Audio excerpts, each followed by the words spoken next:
Greetings and salutations, Charlton66 here once again with another video. Thank you everyone for joining me. Hope everyone's doing well.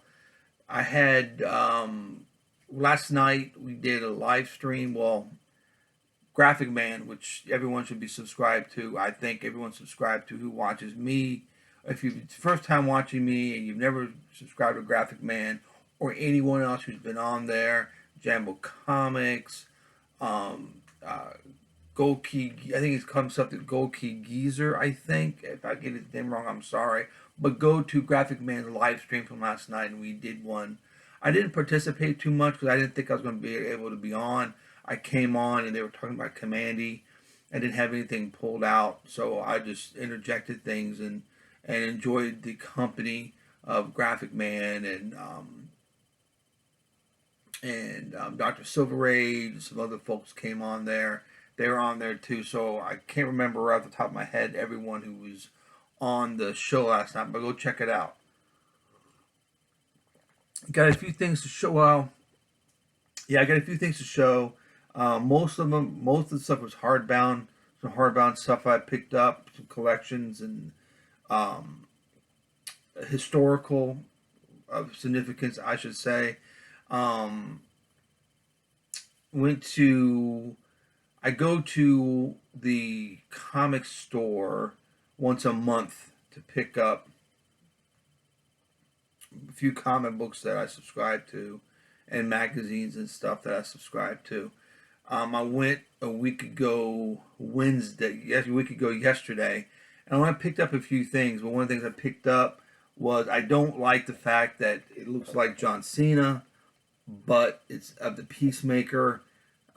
Had to get it. He's coming out of the box. I just got the box so I can display him here and show it to you guys. The sculpt looks phenomenal. I wish the helmet was more accurate to the helmet from the comic book, but I know they're going by the movie.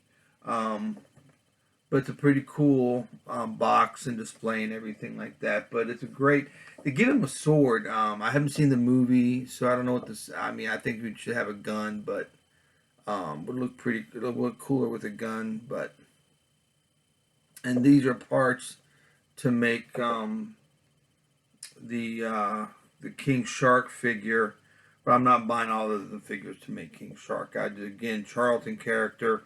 He's gonna look good standing next to Blue Beetle and Captain Atom figures that DC put out a while back.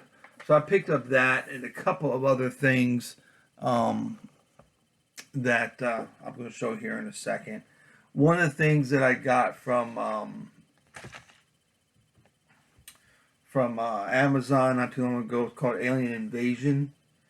The history of aliens in pop culture.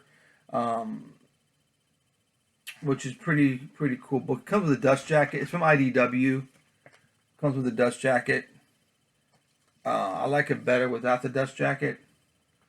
I always take the dust jackets off when I read, but the dust jacket's the same as the cover.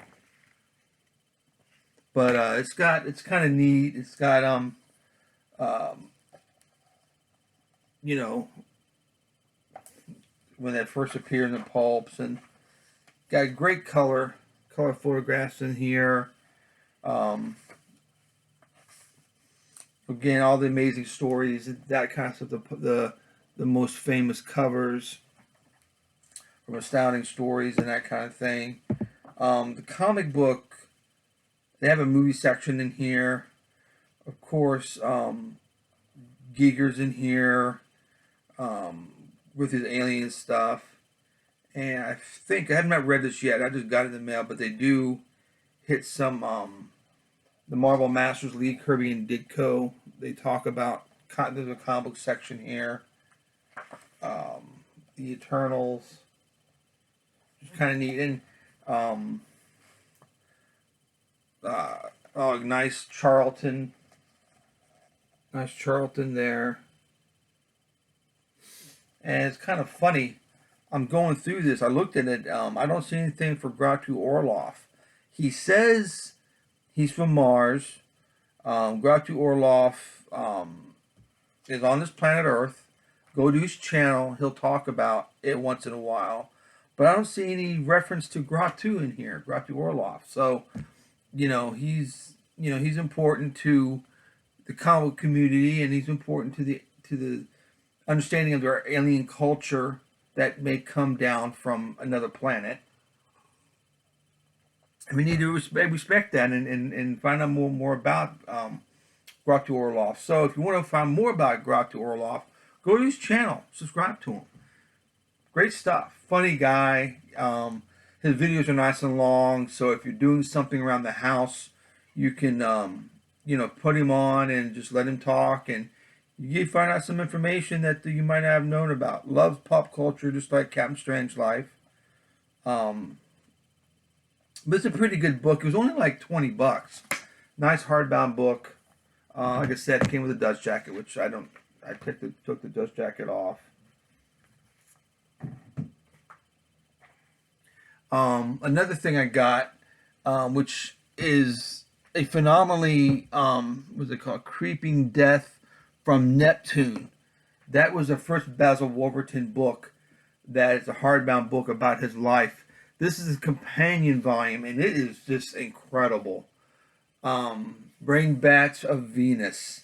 Anything with Basil Wolverton with a title like that, it's got to be good, and it's just phenomenal. Look at the. I mean, it's amazing. In comic fandom, I know popularity rules. I get it.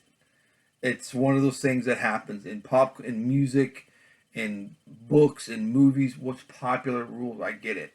But there are people who I know who are more educated about the comic history than they act like they are. They'll pay thousands of dollars for a variant cover of something. Again, I'm being critical here because that's the way that it is. They don't care about the story inside. At least they don't, because no one talks about the stories. If you notice that recently, of recent comic books, fans and culture of our comic book community, not necessarily on YouTube per se, but yeah, on YouTube and Instagram, no one talks about the newer stories that much. There are people who do, but they get these variant covers, encapsulate them. Look what I got. They sell it for $2 or $3 But you got Basil Wolverton, who you can go out and find a Golden Age book for a fraction of that and have 10 times more fun, in my opinion, reading a Basil Wolverton book than having a latest cover from Jacques or whoever, and you're paying $300-400 to have a cover, which I just don't get. But you can have a print for that and save the money on encapsulating your comic book. But off of my tangent. But again, the Brain Bats of Venus is just a pure joy to look at and read. And this is stuff that it's hard for me to sit down and just, I'm starting from page 1 and I read it. Here's our man right here. He even looks like one of these drawings, because I just want to go through the book and just look at certain things, and I'll read chapters completely out of order, because I'll see an illustration and I'll read about that, and I won't read it cover to cover. I'll read it eventually from cover to cover, but it's piecemeal. I'm reading it from chapter to chapter. Could you get stories? You have his artwork, original pencils from Powerhouse Pepper. You get there's color illustrations of Basil Wolverton from Basil. The Swamp Monster towards the end, which I read first, is just incredible. Anyone who is not familiar with Basil Wolverton, do yourself a favor. Go out and buy one of these books, or put a little chunk of change down on a Basil Wolverton comic book. Here's a Brain Bats of Venus. So again, this is the companion volume to the Creeping Death from Neptune. It's the same type of stuff, more of the sci-fi stuff, and Powerhouse Pepper and some other stuff are in that volume as well.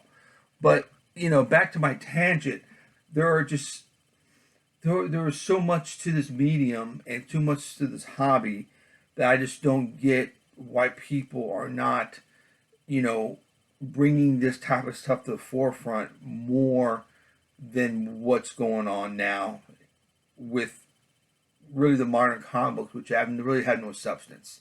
Um, I hardly buy. I do have a handful of comic books that I do buy. Most of the stuff is independent. Not that I'm not being a snob or independent, but it's just the horror, sci-fi, and westerns the reprints of Golden Age books are usually from independent companies. Marvel and DC, unless they can make a quick buck, excuse me, won't do the reprints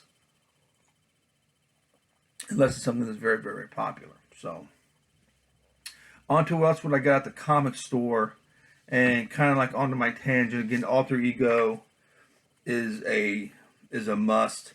Anyone who collects comic books, anyone who says, "Oh, I collect comic books," should be reading Alter Ego.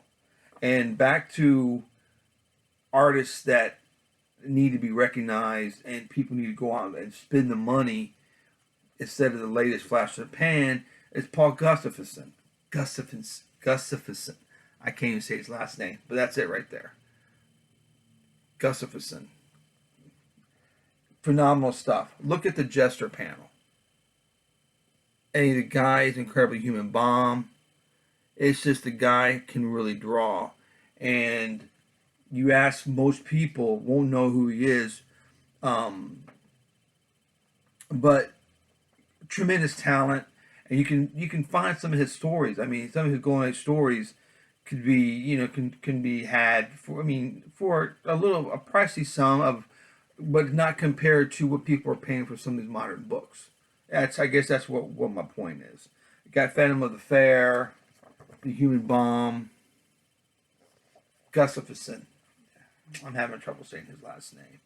Bob Fujitani just passed away. They did a little bit on him in here, which is another tremendous artist. And if you get any of the Golden Age reprints from AC Comics, you'll be able to see their artwork in that as well. And the reprints that Bill Black and his company AC Comic Books will do the reprints. And if you listen to Eric Breen, Captain Strange Life, and Dr. Orlov, there's another company, and I can't remember the name of the company, but they reprinted all of Planet Comics, I can't remember how many issues there were, but there's like 17 volumes, and this company reprints them, some of them with the ads and backup features and everything in it. Again, measly sum, it's not that much, and I can't remember the company that does it, but if you go to Dr. Orloff, he talks about him a lot. So does Eric Breen. Go to their channel. I also picked up Back Issue. This is another great book to have if you collected comics, read comic books in the 70s and the 80s. This is a must read. Again, the price is $9.95. I think you can get it digitally for I think a few bucks. But again, the information in here is worth having. They interview artists, and there's stuff in here. You've got Blue Devil, you've got Metamorpho, the Tari Force, Masters of the Universe, and just tons of stuff in here. Checklists, interviews with Paul Levitz, but article on Popeye, for those who are Popeye fans, which I know they're out there. But again, it's worth having. That's what I picked up. I don't read a lot of DC comics. One of the things I did pick up because I had to, because it's a Black Label book. It's a book one from Black Label, which this is the first one I ever bought. But this is the other history of the DC universe, and it's got this incredible black lightning, which I'm a fan of, uh, on the cover, and it's the history of Black Lightning.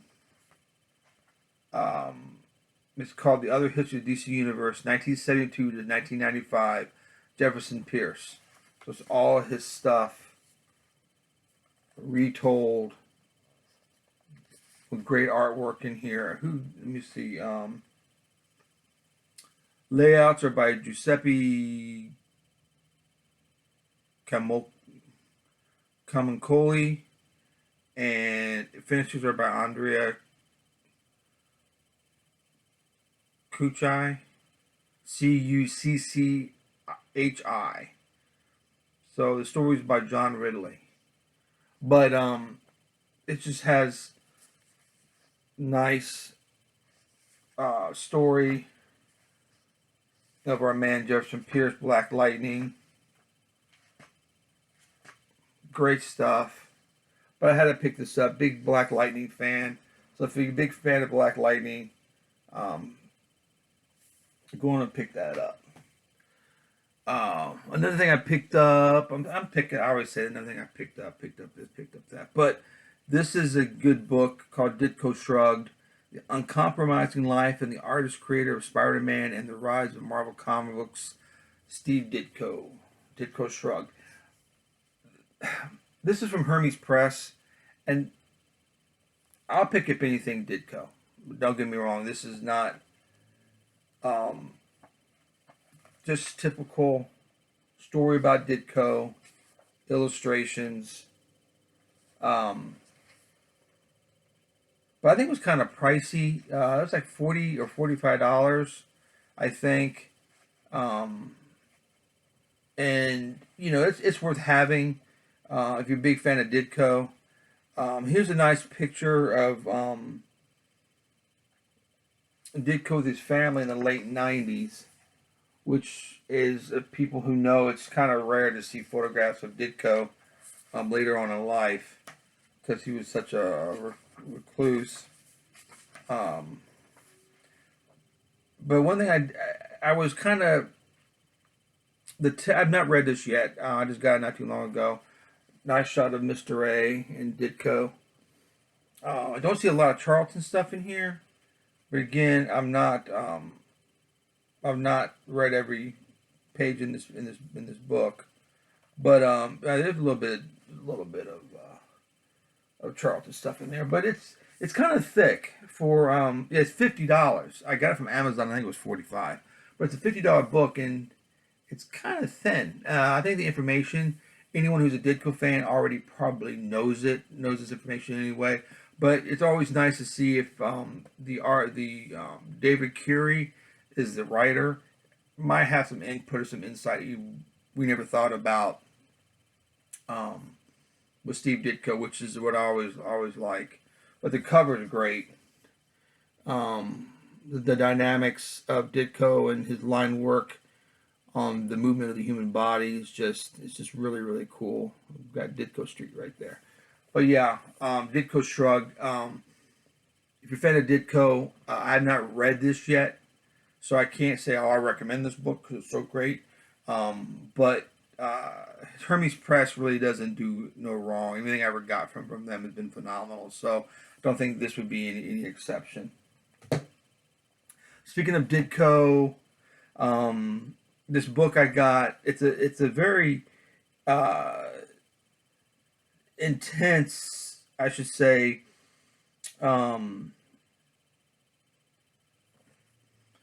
read. There's not a lot of illustrations in this book. It's called The Fantastic Mysterious Traveler, Steve Ditko in the Search of the New Liberal Identity. And that's what he calls this in here. Mystic liberalism is what the author calls what Steve Ditko actually believed in. Objectivism, we know that Ditko, that's what fueled him, so to speak, into his work. He put a lot of that in there. But the writer of this is saying we should not pigeonhole Steve Ditko into that, or everything he did, reference to objectivism. We can find, it's like if you're looking for something, you can find it. Not saying that we don't know anybody who reads Mr. A, who's seen Mr. A, or the question, a I don't say a light beer version of Mr. A, but it kind of is. But you can't read Mr. A without knowing Ditko's philosophy and what he believes in about life. So I'm only on page 34 of this, and it's very intense reading. Very few illustrations. You're talking about an artist. So you think they have some illustrations, and there's very little, very sparse. But it's this guy's interpretation on that of Steve Ditko's work. It's not necessarily, like I said, we're going to pigeonhole and try to smush everything into the objectivism mold, so to speak. But I'm interested to finish reading this. I can only read probably maybe a couple chapters. I got to put it down. It's just a lot of the philosophical mindset of what this guy believes Steve Ditko is thinking about and what Steve Ditko is doing. You're trying to compare what this guy's saying to what my perception of Steve Ditko and his work and what I've already read, and it's kind of bashing a little bit. But again, it's worth getting. It's from University Press of Mississippi, from the Great Comic Artist Series. Jack Cruz, Zach Cruz, excuse me, KRUSC is the author of this. He's a scholar of comic books, it says, and film and American literature. Aren't we all scholar of comic books? How do you do that? He wrote, I think this was his thesis. That's what I'm thinking. But he's a scholar of comics, film, and American literature. So that's kind of broad to be a scholar. I think there's a lot of people who are on YouTube that can sit there and say they're a scholar in comic books, and no one would question that. But yeah, this is I love the cover. I can't remember what it's from. It's from a Charlton, but if you're a fan of Ditko, what I've read already is interesting enough to pick this book up. You can get it on Amazon. My wonderful wife, got this for me for my birthday, and like I said, I've gotten around to really start reading into it. But it's worth having. Check it out. And lastly, my cat's coming in. She decided to send us some comic books. Come on, Clementine. Lastly, what I'm going to talk about, good, I'm only 23 minutes into this, is this awesome book, Shadow in Review. It's pretty thick, if you can tell. It's just full of information. And what this is, it reviews all 325 of the pulps. Bonus review, The Lost Shadow novel, Walter Gibson's final unofficial Shadow story, review of the 1994 movie, reviews of the Ford 1940s movie serial, complete list of the Shadow novels ranked by favorite. So this guy took every Shadow book, every pulp, and read it and gave us a review and told us how good it is. This has got to be labor of love, because this thing was only $10, and it is chock full of information. And when the stories are good, he gives little 45s to them. Everyone knows Shadow carries a 45. So at the end of it, at the beginning of the story, they'll tell you if it's 545s, little silhouettes of 45 automatics. If there are 545s, it's a great story. 145, not so much. 345 is an average story, but you get the picture. But he just goes through the whole thing of reviewing every Shadow. Tells you what's the synopsis, what happens in it, who appears in it. It's incredible. So any fan of the pulps or the Shadow should pick this up at some point. Forgot where I got this from. It's on my Instagram. So if you go to my Instagram, on my post on this, it tells where I got it from. I can't remember. Um, this is the second printing, so it came out before. So that means it's popular. Um, but it's under some publishing house, and I can't remember where you can print your own stuff, put it out there, and people are going to buy it. But yeah, it's a great thing to have if you're into the shadow and the pulp. So, but anyway, that's it for now. I'm gonna be doing probably another video tomorrow. I got an AOK from a Instagrammer, from my buddy Joe on Instagram. I'll be doing an unboxing with that, which I was very surprised. He didn't say anything about it. It just appeared at my door today. So I didn't want to put the AOK with other stuff because I know this would be 26 minutes into this. So anyway, thanks for viewing. Thanks for coming here. Please come back. Um, there's people that you should subscribe to. Like I mentioned, Graphic Man, Graph 2 Orlov, Captain Strange Life. Most people on Metalrog.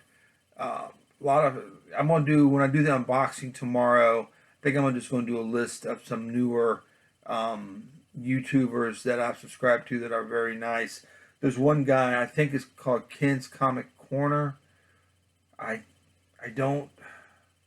It's Ken's Comics. It might be Ken's Comics or something like that. But he does the British reprints of the Allen Class books. Reprints of those. He does those books every Saturday. He'll pop up a video with 4 or 5 of the Allen Class reprints, which I find very fascinating, only because of the colors that the color palette that they use is completely different than the covers we see here. The paper quality is different, and just what they combine with the titles and everything else is just a little bit different from what we're used to. Everyone's seen the European comic book, British comic book to know what I'm talking about. These are the Allen Class books. So, but I'll get his information out, and I'll talk about some more of the YouTubers tomorrow and what they are, to the community. We got a lot of good people. I've named a few. We all know some of them. I think a lot of them, we are subscribed to the same circle. We don't have a tendency to really talk about, oh, we just went out and bought, I spent $10,000 on this collection. I'm the king. There are some channels that do that, and we're here to talk about comics. We're here to talk about the history of comic books, the history of artists and writers, and comic books are fun. The value does not equate a good comic book. I'll repeat that. Value does not equate to a good comic book. There are good comic books out there that are $1, that are 50 cents, that are a couple dollars, that are phenomenal comic books. And we show them. Now, I'm not just saying it because I read them. I'm saying it because it's true. And again, I'm not sour grapes. I've got a lot of books in my collection that are very, very expensive. But most of the comic books I enjoy can be had for a few dollars. And those are the type of comic books we talk about. The artists, the writers, the things that make the comic books fun. And if you don't have fun doing this, if it's all about the numbers, find something else. Do stocks or whatever.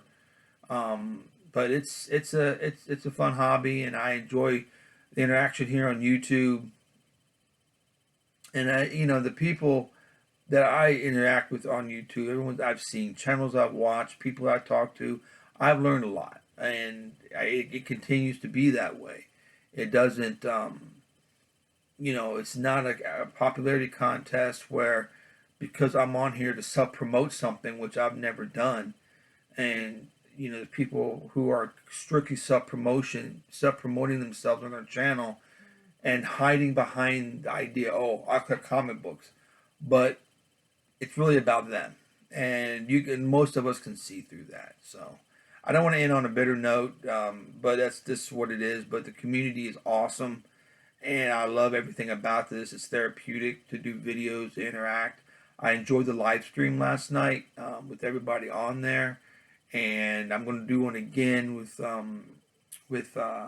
Graphic Man and some other folks will be on there. We're going to do it Wednesday night, and it's going to have, I think we're going to be doing DC sci-fi comics, which is going to be the topic of the night. So tune in if you can. And like I said, I'm going to do a video tomorrow, and we'll talk more about that. Again, thanks for being here. I appreciate it. Clementine, she appreciates it. Look, Clemmy. Look, you're on the camera. Look. Yeah, oh, she won't look. But anyway, you guys take care. And thanks for being here. Thanks for reading those books. Take care.